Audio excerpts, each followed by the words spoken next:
பேரடை நேயர்களுக்கு வணக்கம். இன்று நம்மோடு பேசுவதற்காக பத்திரிகையாளர் திரு பன்னீர் பெருமாள் அவர்கள் இணைந்திருக்கிறார். அவரோடு பேசலாம். ஐயா வணக்கம். வணக்கம். நேற்று தர்மேந்திர பிரதான் அவர்கள் முதலமைச்சர் மு க ஸ்டாலினுக்கு பதில் கடிதம் ஒன்று எழுதியிருக்கிறாரு. அதில் மொழியை வச்சு நீங்கள் தான் அரசியல் பண்ணுறீங்க, எங்களுக்கெல்லாம் ஒன்றும் இழப்பு கிடையாது, நீங்கள் தான் 5000 கோடி இழக்க போகிறீங்க அப்படின்னு சொல்லியிருக்கிறாரு. பிரதமர் மோடி அவர்களும் பேசும்போது மொழியை வச்சு பிரிக்காதீங்க அப்படின்னு சொல்கிறாரு. அண்ணாமலை, எல்முருகன் அப்படியெல்லாம் எல்லாமே சொல்கிறது என்னென்னா, நீங்கள் தான் மொழியை வச்சு அரசியல் பண்ணுறீங்க, நீங்கள் தான் பாதிப்படைகிறீங்க அப்படின்னு சொல்கிறாங்க. இந்த மொழியை வைத்து அரசியல் பண்ணது யார்? மொழியை வைத்து அரசியல் பண்ணாதீங்கன்னு தர்மேந்திர பிரதான், நரேந்திர மோடி, அண்ணாமலை எல்லாரும் பேசுகிறாங்கல்ல.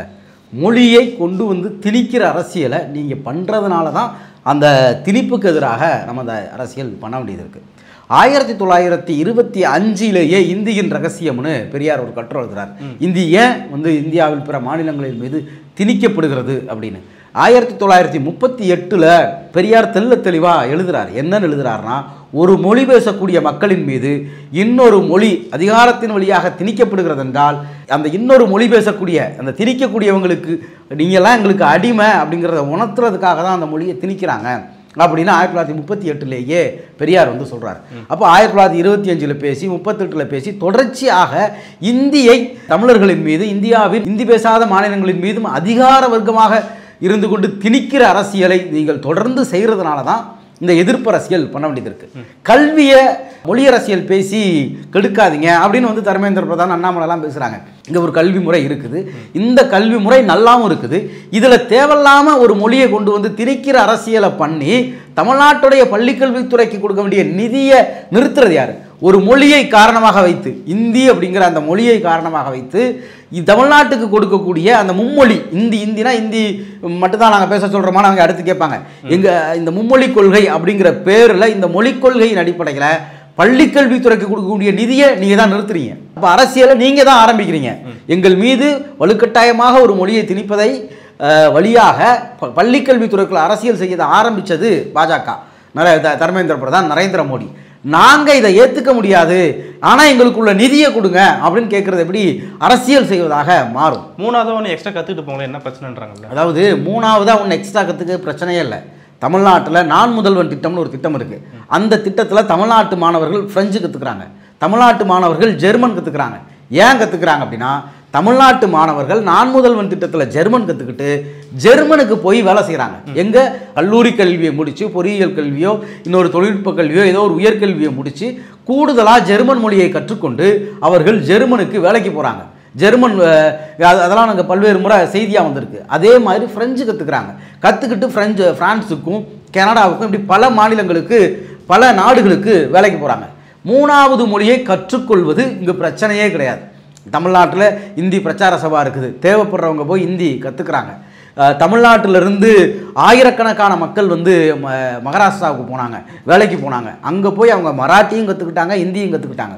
அப்போ தமிழ்நாட்டு மாணவர்கள் இன்றைக்கி பிற மாநிலங்களுக்கு, டெல்லி JNU மாதிரியான பல்கலைக்கழகங்களுக்கு போகிறாங்க. அவங்க வெறும் தமிழும் ஆங்கிலத்தோடையும் தான் அங்கே போகிறாங்க. அப்போ தேவையின் அடிப்படையில் தான் ஒரு மொழியை கற்றுக்க முடியும். எனக்கு இந்தி கற்றுக்க வேண்டிய தேவையே கிடையாது, ஆனால் நீங்கள் கட்டாயமாக கற்றுக்க சொல்கிறீங்க. இந்த இந்தி வாதம், இப்போ நான் ஜெர்மன் கற்றுக்கிறது மாதிரியான பலன் எனக்கு கிடைக்கும்னா நான் ஜெர்மன் கற்றுக்க போகிறேன். எனக்கு ஃப்ரெஞ்சு கற்றுக்கிறதுக்கு மாதிரியான பலன் எனக்கு கிடைக்கும்னா நான் ஃப்ரெஞ்சு கற்றுக்க போகிறேன். அதே போல் உங்களுக்கு இந்தி தேவைப்படுகிறவர்கள் இந்தியை கற்றுக்க போகிறாங்க. நீங்கள் எல்லோரும் கற்றுக்கணும் அப்படின்னு ஒரு வாதத்தை முன்வைக்கிறீங்களே, இது அப்பட்டமாக ஆதிக்கத்தின் வழியாக அதிகாரத்தின் குரலாக தான் இந்த இந்தி திணிப்பை அரசியல் பண்ணுறதுக்காகவே நீங்கள் பண்ணுறீங்க. ஆனால் அண்ணாமலை என்ன சொல்கிறாருன்னா, இப்போ தனியார் பள்ளிகள்லையும் CBSE பள்ளிகள்லையும் இந்தி ஆப்ஷனல் மொழியாக வச்சுருக்காங்க, பல்வேறு மொழிகள் ஆப்ஷனல் வச்சுக்கிறாங்க. இந்த வசதியை நீங்கள் அரசு பள்ளி மாணவர்களுக்கு தடுக்கிறீங்க, அரசு பள்ளி மாணவர்கள் இந்த மாதிரியான மொழி கற்றுக்கிறத, எக்ஸ்ட்ரா மொழி கற்றுக்கிறத தடுக்கிறீங்க அப்படின்னு சொல்கிறாருல. இந்த வசதி எல்லாம் அரசு பள்ளி மாணவர்களுக்கு கிடைக்கூடாதா அப்படின்னு கேட்குறாரு. அது அரசு பள்ளி மாணவர்களுக்கு இந்த வாய்ப்புகளை அரசாங்கமே உருவாக்கி கொடுக்குது. அதுதான் சொல்கிறேன். ஃப்ரெஞ்சு படிக்கிறமோ, ஜெர்மன் படிக்கிறமோ, இல்லை அவங்க தெலுங்கோ கன்னடமோ எந்த மொழி படிக்கணும்னாலும் அதற்கான எல்லா வாய்ப்புகளும் இங்கே இருக்குது. அது பள்ளிக்கல்வி நிலையிலே வேணுன்றாங்கல்ல. பள்ளிக்கல்வி நிலையில் எல்லா பள்ளிக்கூடத்துலையும் நீங்கள் ஒரு மூணாவது ஒரு மொழியை படிக்க வைக்கிறதன் மூலமாக அது எப்படி ஸ்கில் டெவலப்பாக மாறும். ஏற்கனவே உங்களுக்கு இருமொழி கொள்கை இருக்குது, அந்த இருமொழி கொள்கையின் வழியாக நாங்கள் அச்சீவ்மெண்ட் பண்ணியிருக்கோம். அதை நம்ம மட்டும் சொல்லலை, அத்வானி பேசுகிறாரு. இந்தியாவுடைய துணை பிரதமராக இருக்கிறப்ப லக்னோ யூனிவர்சிட்டியில் பேசுகிறப்ப அத்வானி சொல்கிறாரு, நீங்கள் ஹிந்தி படித்து இந்த குண்டு சட்டிக்குள்ளேயே மாட்டிக்கிட்டீங்க. ஆங்கிலம் கற்றுக்காததுனால உங்களால் வேற எங்கேயும் போக முடியல. தென்னிந்தியாவை சேர்ந்தவர்கள் ஆங்கிலம் கற்றுக்கொண்டு இங்கிலீஷ் படிச்சுட்டு ஆஸ்திரேலியா, கனடா, லண்டன் உலகம் முழுக்க பரவி போகிறாங்க அப்படின்னு யார் சொன்னால்? இவங்களுடைய முன்னாள் தலைவர், இவங்களெல்லாம் விட பெரிய சங்கி யாருக்கு சொல்கிறாருன்னா, லக்னோ யூனிவர்சிட்டியில் ஊபி மாணவர்கள்ட்ட இங்கிலீஷ் படிங்க அப்படின்னு சொல்கிறாரு. ஆனால் தமிழ்நாட்டு மாணவர்கள் வந்து ஹிந்தி படிக்கணுமா? இவங்களுக்கு உத்தரப்பிரதேசத்தில் உள்ளவங்களுக்கு நீ இங்கிலீஷும் சொல்லிக் கொடுக்கல, ஹிந்தியும் சொல்லிக் கொடுக்கல, எதுவுமே சொல்லிக் கொடுக்கல. அண்ணாமலை வந்து பள்ளி கல்வித்துறை குறித்து இவ்வளோ அக்கறைப்படுறாருல. உத்தரப்பிரதேசத்தில் 27,000 ஸ்கூலை மூடியிருக்காங்க, அரசாங்க பள்ளிகளை மூடியிருக்காங்க. அதை பாஜகவுடைய கல்வி கொள்கை அப்படிங்கிறது இதுதான். அதற்கு பதிலாக தனியார் பள்ளிகளை திறக்கிறாங்க. இதே நிலைமை தான் பாஜக ஆட்சிக்கு பிறகு ஹரியானாவில் நடக்குது. நீங்கள் ஆளக்கூடிய மாநிலங்களில் அடிப்படையான துவக்கப்பள்ளி, ஆரம்ப பள்ளிகளே இல்லாத காலகட்டத்தில் வச்சிருக்கக்கூடிய நீங்கள் வந்து ஏற்கனவே ஒரு இருமொழி கொள்கையை வச்சு அந்த இருமொழி கொள்கையின் வழியாக உலகம் முழுக்க சாதனைகளை புரிந்து கொண்டிருக்கக்கூடிய தமிழர்கள்ட்ட வந்து நீங்கள் இன்னொரு மொழி படிங்க, உங்களுக்கு ஏழை மாணவர்களுக்கு இந்த வாய்ப்பை உருவாக்கி கொடுக்கணும் அப்படின்னு கதை விடுறீங்க. நீ உத்தரப்பிரதேசத்து ஏழை மாணவர்களுக்கு இன்னும் பள்ளிக்கூடமே கட்டி கொடுக்கல. ஆனால் நீ இங்கே வந்து இந்த பாடம் எடுக்கிற. இந்தி படிக்கிறதன் வழியாக எந்த இடத்துலையும் வாய்ப்பு வராதுங்கிறத அத்வானி சொல்லியிருக்காரா? இந்தியாவுடைய சூத்திரர்கள் குறித்து, அதாவது இந்தியாவுடைய ஓபிசிகள் குறித்து, சூத்திரர்களுடைய அரசியல் பொருளாதார நிலை குறித்து பல ஆய்வறிஞர்களுடைய கட்டுரையை தொகுத்து காஞ்சாலாலயாவும் கார்த்திக் ராஜா இவங்க 2 பேரும் சேர்ந்து ஒரு தொகுப்பு வெளியிட்டாங்க. அந்த தொகுப்பில் பீகாரை சேர்ந்த மண்டல் அரசியல் பின்புலத்தில் வந்த சரத் யாதவும் இன்னொருத்தரும் சேர்ந்து ஒரு கட்டுரை எழுதுறாங்க. அந்த கட்டுரையிலே அவங்க என்ன சொல்கிறாங்க அப்படின்னா, அங்கே வந்து சமத்துவம் பேசினவர்கள், லோகியா மாதிரி சமத்துவம் பேசியவர்கள், சமூக நீதி குறித்து பேசியவர்கள்லாம் கூட இந்தி பெருமிதத்தை பேசியதன் வழியாக இங்கே உள்ள மாணவர்கள், குறிப்பாக சூத்திரர்கள், ஓபிசி, எஸ்சிஎஸ்டி இவர்களுக்கு ஆங்கில அறிவோ ஆங்கிலம் கற்றுவதற்கான வாய்ப்புகளும் குறைக்கப்பட்டதுனால அவங்க இங்கேயே மாட்டிக்கிட்டாங்க. பாதிக்கப்பட்டது யாரு? பீகாருடைய, உத்தரப்பிரதேசத்தோட அப்பர் கேஸ்ட் கிடையாது. நீங்க இந்தி பெருமைவாதம் பேசி இந்தியா முழுக்க கொண்டு போறோம் அப்படின்லாம் பேசினதோடைய விளைவில் பாதிக்கப்பட்டது யார் அப்படின்னா, அந்தந்த பகுதியில் இருக்கக்கூடிய பிற்படுத்தப்பட்ட, மிகவும் பிற்படுத்தப்பட்ட பட்டியல் பிரிவு மக்கள் தான் வந்து பாதிப்புக்குள்ளாயிருக்காங்க. அவங்களுக்கு ஆங்கிலத்தை நோக்கி செல்வதற்கான வாய்ப்புகள் இல்லாதனால அவங்களுடைய எல்லா வாய்ப்புகளும் சுருக்கப்பட்டிருக்கு. இன்னைக்கு அவங்க கூட்டமாக வேலைக்கு தென்னிந்தியாவுக்கு வந்துட்டு இருக்காங்க. தமிழ்நாட்டில் இருமொழி கொள்கை அப்படிங்கிறது இப்போ அதுதான், அந்த இடத்துல தான் அண்ணா வந்து தமிழ்நாட்டுக்கு கொடுத்த பெரிய கொடையாகவே இருக்கு. தமிழ் பெருமை பேசணும், தமிழ் வரலாறை பேசணும், தமிழ் இலக்கியங்களின் மறுமலர்ச்சி காலத்தை பற்றி பேசணும், சங்க இலக்கியங்களின் பெருமைகளை பேசணும், சிலப்பதிகாரத்துக்கு மாநாடு நடத்தணும், தமிழ் புலவர்களுக்கெல்லாம் செலவச்சோம். அதே நேரத்தில் மரபில் இருக்கக்கூடிய எல்லாவற்றையும் கைப்பற்றி கொண்டு நவீனமாக இன்றைய உலகத்திற்கு என்ன தேவை? ஆங்கிலம் தேவை. இன்னைக்கு உருவாகக்கூடிய இந்த உலக தொடர்புகள் எல்லாம் நம்ம பயன்படுத்துறதுக்கு இங்கிலீஷ் தேவை. அப்படிங்கிறதுனால இங்கிலீஷையும் படித்தோம். அப்போ தமிழ் அப்படிங்கிறது எங்களுடைய அடையாளம் அப்படிங்கிற அதே நேரத்தில் இங்கிலீஷ் அப்படிங்கிறது எங்களுடைய வளர்ச்சிக்கு தேவை. இந்த நிலைப்பாடுகளை அண்ணா எடுத்தார். அண்ணா இப்போ சில பேர் பேசுகிறாங்க, இவங்க இங்கிலீஷை மட்டுமே கொண்டாடிட்டாங்க, தமிழை விட்டாங்க. அந்த மரபை கொண்டாட வேண்டிய இடங்களிலெல்லாம் கொண்டாடி தமிழுக்கு உலகத்தமிழ் மாநாடு, செம்மொழி மாநாடு, புதிய அளவில் தமிழ் சொல்ல கலைச்சொலகராதிகளெல்லாம் உருவாக்குற அந்த வேலைகளை பார்த்துக்கிட்டு இருக்க அதே நேரத்தில் உலகத்தையோடு போட்டியிடுவதற்கான அறிவை கொடுக்கக்கூடிய இங்கிலீஷையும் சேர்த்து கொண்டு வந்தது திராவிட இயக்கம். அதனால தான் தமிழர்கள் இன்னைக்கும் மொழிப்பற்றோடும் இருக்கிறான், தங்களுடைய மொழி பெருமையும் பேசுகிறாங்க, அதே நேரத்தில் உலக அளவில் சாதனைகளையும் புரிகிறாங்க, வேலை வாய்ப்புகளையும் உருவாக்குறாங்க. இந்த இந்தி மாநிலங்களில் இந்தி பெருமிதங்களை மட்டுமே பேசுனதில் கைவிடப்பட்டு கடைசியில் வாய்ப்புகள் மறுக்கப்பட்டவர்களாக போனது ஓபிசிகள்னு சரத் யாதவ் சொல்கிறார். நம்ம சொல்லலை. அப்போ அந்தந்த அவர் வந்து அங்கே இருக்கக்கூடிய பிற்படுத்தப்பட்ட மக்களுக்காக அரசியல் செய்யக்கூடிய ஒரு தலைவராக இருக்கிறார். அதனால தான் அவர் நிதிஷ்குமார் வந்து பிஜேபி கூட்டணி போனோன்னா கட்சியை விட்டே வெளியே வர்றாரு. அப்படி அங்கே இருக்கக்கூடிய பிற்படுத்தப்பட்டவர்களுடைய வளர்ச்சி குறித்து, வாழ்நிலை குறித்து, நல்வாழ்வு குறித்து யோசிக்கக்கூடிய தலைவர்களே இந்தி பெருமிதம் அப்படிங்கிறத நம்மளை பின்தள்ளிச்சு லோகியா மாதிரியானவர்கள் இதில் தவறு செஞ்சாங்க அப்படிங்கிறத சொல்கிறாங்க.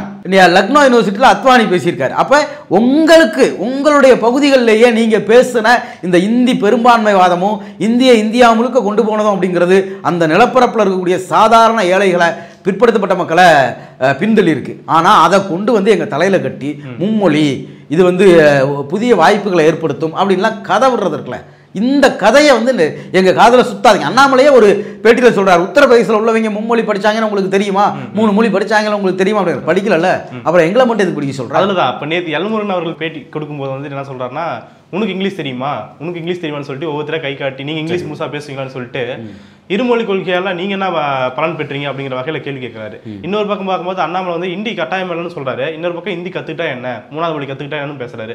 அவங்களுக்குள்ளே ஒரு குழப்ப நிலையில இல்ல, அவங்களுக்கு வந்து அவங்களுடைய கொள்கைகளை வெளிப்படையாக பேச முடியல. நாங்கள் இந்திய ஆதிக்கத்தை இங்க நிலைநிறுத்தி சமஸ்கிருத ஆதிக்கத்தை நிலைநிறுத்துறதுக்காக ஒரு இந்து ராஜ்யத்தை உருவாக்குவதற்காக பாஜக இதை செய்கிறது அப்படிங்கிறது அவங்களால வெளிப்படையாக சொல்ல முடியல. அதுக்கு இவங்க கதையா விடுறாங்க. முதல்ல இந்தி படிச்சா வேலை கிடைக்கும்னு நம்மகிட்ட ஒரு 50 வருஷமா உருட்டினாங்க. வட மாநிலங்களில் கிடைக்கிற வேலை வாய்ப்புகளை எல்லாம் தமிழர்கள் செல்ல விடாமல் தடுத்து விட்டார்கள், பறித்து விட்டார்கள் திமுகவும் வினர் அப்படின்லாம் கதை விட்டுக்கிட்டு இருந்தாங்க. கூட்டம் கூட்டமா அவங்க ட்ரெயின் ஏறி வரதை பார்த்த பிறகு இப்ப சாம்பார் கிடைக்கும்ங்கிறாங்க. நீ முதல்ல வேலை கிடைக்கும்னாங்க, இப்ப சாம்பார் சட்னி கிடைக்கும்ங்கிறாங்க. எது ஆனா அவங்களுடைய ஒரிஜினல் நோக்கம் இருக்குல்ல, நீ எனக்கு கீழே இருக்கிற, என் மொழி தான் உன்னை ஆளும் அப்படிங்கிற அந்த அதிகார திமிரை நிலைநிறுத்துறதுக்கு தான் அவங்க இதை பண்றாங்க. ஆனால் அதை வந்து முதல்ல தமிழ்நாடு மட்டும்தான் எதிர்த்துச்சு. இன்னைக்கு இந்தியாவில் இருக்கக்கூடிய பல்வேறு மொழி பேசக்கூடிய மாநிலங்கள் அதற்கு எதிராக குரல் கொடுக்க ஆரம்பிச்சிருக்கு. அது அவங்களுக்கு இன்னும் அச்சுறுத்தலாக மாறுறப்ப அவங்க திக்கி திணறாங்க. அவங்க கிட்டேயே ஒரிஜினல் காரணத்தை தெளிவாக சொல்ல தெரியாது. அது அண்ணாமலையாக இருந்தாலும் சரி, எல் முருகனாக இருந்தாலும் சரி, தர்மேந்திர பிரதானாக இருந்தாலும் சரி, இவங்க யாருக்கும் ஒரிசாவுக்கு துரோகம் பண்ற ஒரு இந்தியை தூக்கி பிடிக்கிற தர்மேந்திர பிரதான் ஒரிசாவுக்கு துரோகம் பண்றாரு. அண்ணாமலை வந்து தமிழ்நாட்டுக்கு துரோகம் பண்றாரு, தமிழர்களுக்கு துரோகம் பண்றாரு. குஜராத்தி நரேந்திர மோடி இவங்க எல்லாருமே செய்யக்கூடியது இந்த வேற வேற மொழி பேசக்கூடிய இந்த ஆர்எஸ்எஸ்க்கு சேவகம் செய்யக்கூடிய இந்த சங் பரிவார் கும்பல் வந்து அடிப்படையில் சிக்பவன் பார்ப்பனர்களுடைய சமஸ்கிருத ஆதிக்கத்தை நிலைநிறுத்துறதுக்காக தான் இந்த மொத்த வேலையை பார்க்குறாங்க. இந்த அரசியலை எல்லாம் கொண்டு வந்து பள்ளிக்கல்விக்கு கொடுக்கக்கூடிய நிதிகளை இணைக்கிறது இருக்குல்ல, இந்த மோசமான அரசியலை பாஜக செய்யுது. நேற்று ஜெகதீப் தங்கர் அவர்கள் பேசும்போது அவர் டைரெக்டாக ஒரு உண்மையை ஒத்துக்கிட்டாருன்னு சொல்லலாம். ஒரு பிராந்தியத்தை கைப்பற்றணும் அப்படின்னா அவங்களுடைய மொழியை முதல்ல கைப்பற்றணும், அதுக்கப்புறம் கலாச்சாரத்தை கைப்பற்றணும், அதுக்கப்புறம் நிலம் டேரெக்டாக நமக்கு வந்துடும். முன்னாடி நம்ம இந்திய நாட்டை படையெடுத்தவங்க அதை தான் செஞ்சாங்க அப்படின்னு சொல்லி முஸ்லீம்களை குறிப்பிட்டு அவர் பேசியிருக்காரு. நேற்று அந்த கார்டு கூட வைரலாச்சு அப்படின்னு சொல்லலாம். இதை குறிப்பிட்டு களிமுனி எம்பி அவர்கள் வந்துட்டு பூனைக்குட்டி வெளியே வந்து விட்டது அப்படின்னு சொல்லி போஸ்ட் போட்டிருந்தாங்க. அந்த வீடியோவும் அந்த ட்வீட்டும் வைரலாக இருந்துச்சு. இது எப்படி பார்க்குறீங்க? அதாவது இது உண்மை. 1938 பெரியார் தான் சொல்கிறார், உங்கள் மீது ஒரு மொழியை திணிக்கிறாங்கன்னா அவன் ஆதிக்கத்தை நிலைநிறுத்துறாங்க அப்படிங்கிறதான் அர்த்தம். அது சுயமரியாதை உள்ள நம்மளால் ஏற்றுக்க முடியாது அப்படின்னு அவர் சொல்கிறார். அதுக்கு தான் இவங்க இவ்வளோ முயற்சிகளை பண்ணிக்கிட்டு இருக்காங்க. இன்றைக்கி வந்து இவர் அதை வெளிப்படையாக முதல்ல உங்களுடைய அவங்க வந்து படையெடுத்து பல முயற்சிகள் பண்ணுறாங்க. இங்கே உள்ள பண்பாடு கலாச்சாரம் இவற்றை எல்லாம் கைப்பற்றுறதுக்கு. அவங்க 1980களிலிருந்து விளக்கு பூஜை நடத்தி பார்த்தாங்க கோயில்களில். அது எல்லாரும் போய் கோயிலில் போய் விளக்கேற்றிட்டு வந்துட்டு போய் திமுக ஓட்டு போட்டு வந்துட்டாங்க. அது இவங்களால் ஏற்றுக்க முடியலை. அதுக்கான முயற்சிகளில் ஈடுபட்டுக்கிட்டே இருக்காங்க. ஆனால் அதுக்கு அவங்க கூடுதலாக ஒரு வெறுப்பை முன்வைக்கிறார். என்ன அப்படின்னா, இஸ்லாமியர்கள் படையெடுக்கிற பொழுது இப்படி தான் இங்கே அப்படி எங்கே பரவுச்சு, இது இங்கே எந்த மாநிலத்தில் வந்து அவங்க வந்து உருதையோ இல்லை அரபையோ வந்து முழுமையாக அரபு ஆட்சி மொழியாக இருக்கக்கூடிய ஏதாவது ஒரு மாநிலம் நம்ம இந்திய நாட்டுடைய நம்ம இந்து கோயில்கள் மேலே அவங்களுடைய மசூதி வந்து கட்டிட்டாங்கன்னு சொல்கிறாங்க. அது வந்து அவங்க தொடர்ச்சியாக செய்யக்கூடிய பிரச்சாரம். அதை தான் பாபர் கோயிலிருந்து இப்போ கடைசியில் அவங்க எங்கே வந்து நிற்கிறாங்கன்னா மதுரையில் கடாவே வெட்ட முடியல. மீனாட்சி அம்மன் கோயில் இருக்க தெருவில் ஒருத்தர் பழி கொடுத்தாலே அதை வந்து பிரச்சனையாக்குற இடத்துக்கு வந்து நிற்கிறாங்க. அப்போ இவங்களுடைய பொய் பிரச்சாரம் அப்படிங்கிறது இங்கே தான் வரும்.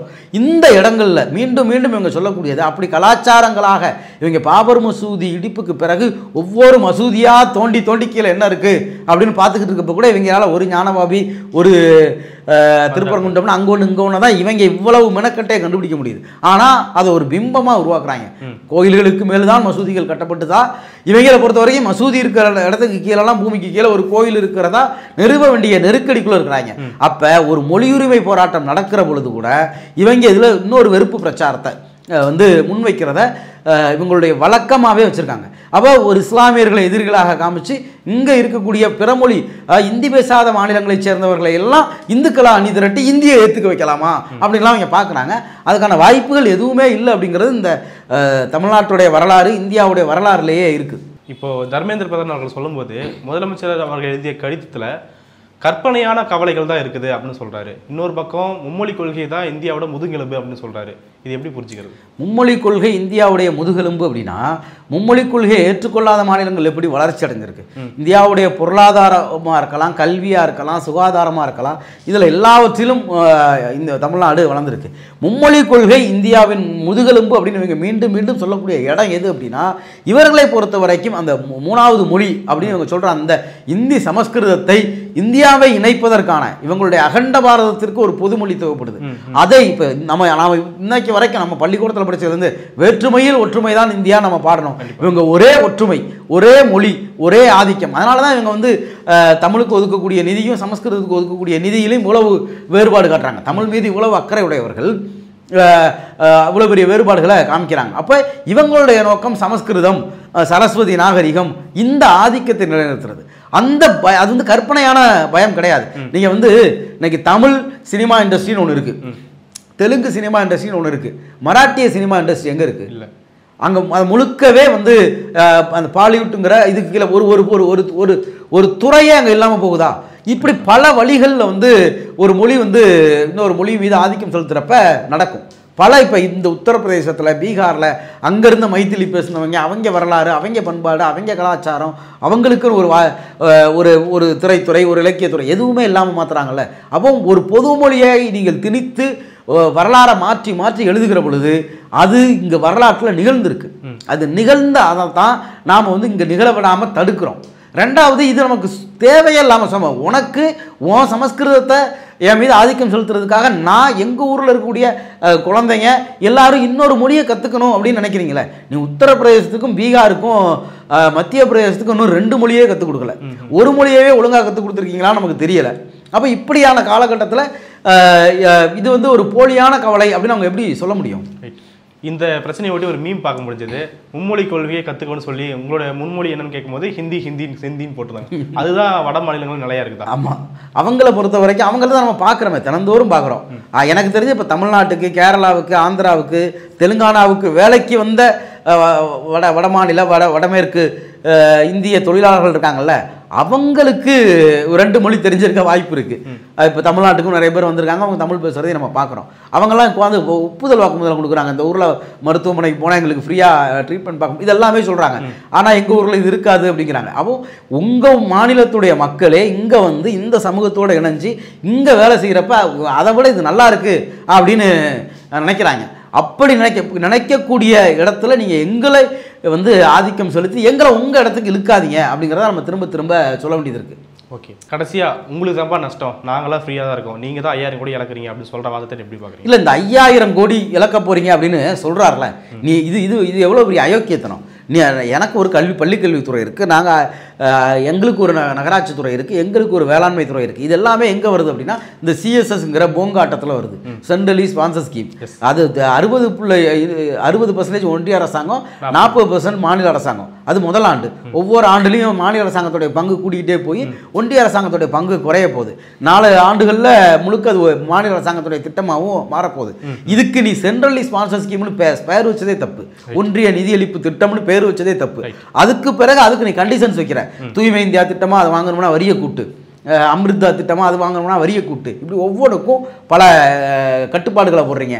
அதை பள்ளிக்கல்வித்துறைக்கு கொண்டு வந்து வைக்கிறப்ப அது வந்து தமிழ்நாடே எதிர்க்குது, பெரிய அளவில் எதிர்ப்பாக மாறுது. தமிழர்கள் எப்பொழுதுமே தங்கள் பண்பாடு, கலாச்சார, மொழிகளின் மீது அதிக நாட்டமுடையவர்களாக இருக்கிறதுனால இவங்களோட அரசியலை ரொம்ப தீவிரமாக எதிர்க்கிறாங்க.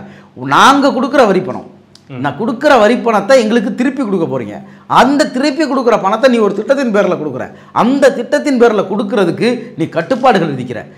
இது எவ்வளோ பெரிய அயோக்கியத்தனம். ஏதோ வந்து மோடி வந்து அவர் சிஎம்ஆர் இருந்தப்ப கேட்டார், உங்கள் மாமா வீட்டு பணத்தையே எடுத்து கொடுக்குறோம் அப்படின்னு. இன்னைக்கு நீங்கள் யார் தர்மேந்திர பிரதான் அவங்க மாமா வீட்டு பணத்தை கொடுக்க போகிறாரா, இல்லை நரேந்திர மோடி ஒரு பாக்கெட்லேருந்து கொடுக்க போகிறாரா? தமிழ்நாடு கொடுக்குற பணத்தை ஏற்கனவே நீ தர்றதில்லை, அதுலேயே ரொம்ப கம்மியாக தர்ற.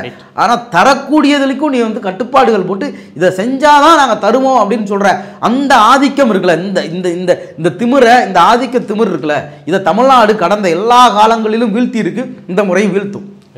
முதலமைச்சர் அவர்கள் ஒரு எக்ஸ்டென்ட்டுக்கு போயிட்டு எங்களால் வரி தர முடியாதுன்னு சொல்றதுக்கு 1 நிமிஷம் போதும், ஆனால் நாங்கள் அரசியலமைப்பு கட்டுப்பட்டு நிற்கிறேன்னு சொல்றாருல, இந்த எக்ஸ்டென்ட் போக வேண்டிய தேவை என்ன? அவ்வளோ நெருக்கடி தள்ளுறாங்களா? ஆமாம், ஏன் அப்படின்னா இது வந்து பள்ளிக்கல்வித்துறை, தமிழ்நாட்டுடைய எதிர்காலம், தமிழ்நாட்டுடைய லட்சக்கணக்கான குழந்தைகளுடைய எதிர்காலம். இதில் நீங்கள் இவ்வளவு அரசியல் பண்ணுறீங்க, ஆர்டர் போடுறீங்க, மிரட்டுறீங்க, தர முடியாதுன்னு மிரட்டுறீங்க. அப்போ இந்த இடத்துல வந்து ஒரு மாநிலத்தின் முதல்வர், அதுவும் நீண்ட காலமாக மாநில உரிமைகளை பேசி வரக்கூடிய, மரபில் வரக்கூடிய ஒரு திராவிட இயக்கத்தின் தொடர்ச்சியாக இருக்கக்கூடிய முதல்வர் இந்த வார்த்தைகளை பயன்படுத்த இடத்துக்கு பிஜேபி, ஆர்எஸ்எஸ் இவங்க தள்ளியிருக்காங்க அப்படின்னு தான் நம்ம சொல்ல வேண்டியது இருக்குது. ஓகே, பொறுத்து வந்து பார்க்கலாம். நிறைய விஷயங்களை பகிர்ந்துட்டீங்க, மிக்க நன்றி. நன்றி.